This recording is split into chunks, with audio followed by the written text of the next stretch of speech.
think it is the feeling that we're all in it together. At home, you know, journalism is so competitive. And being a writer, you always feel like you're kind of working alone, that you're the only freak.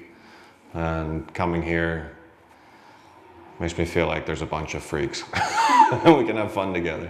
I think there's something about a conference where I feel like I've learned a lot, that I'm not coming here to teach. And one of my favorite guests this year was Amy O'Leary from The Times, and she, both her keynote and her workshop, I felt like I learned a lot. I mean, things that I had no idea about, even though I've been in the business for 15 years. And I think, you know, when you can come away from something like this with knowledge and inspiration, and you go home and you feel like you can go back to work better.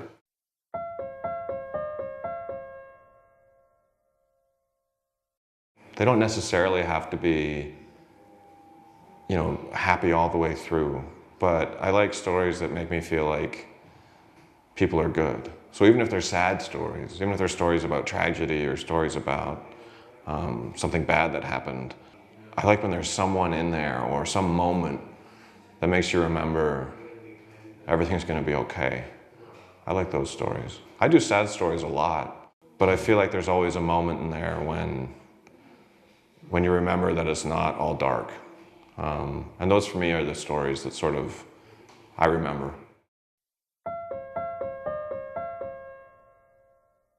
I'm really optimistic about it always. Like I'm not one of these doom and gloom that we're going to stop telling stories or that the internet is destroying everything. Or, I mean, think of the time you spend with your friends, like how you pass that time. You pass it telling stories about what you did last night or what you're going to do or what you'd like to do one day. Or do you remember that time and stories are just this essential part of human existence. So I think the shape of them might change.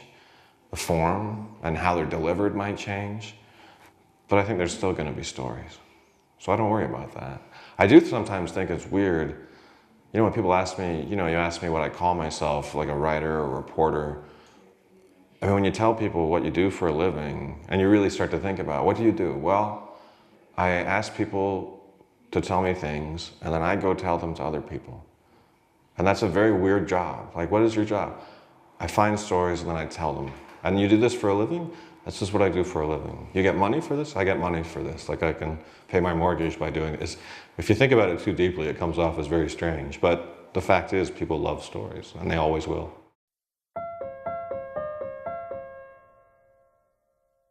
I would say care more than anybody else.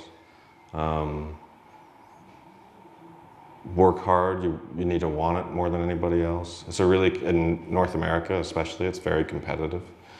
And if you can see when someone didn't put everything into a story, and you're gonna lose to the person who will put everything into a story. And I think the difference sometimes between success and failure, or a good story and a bad failure, isn't talent.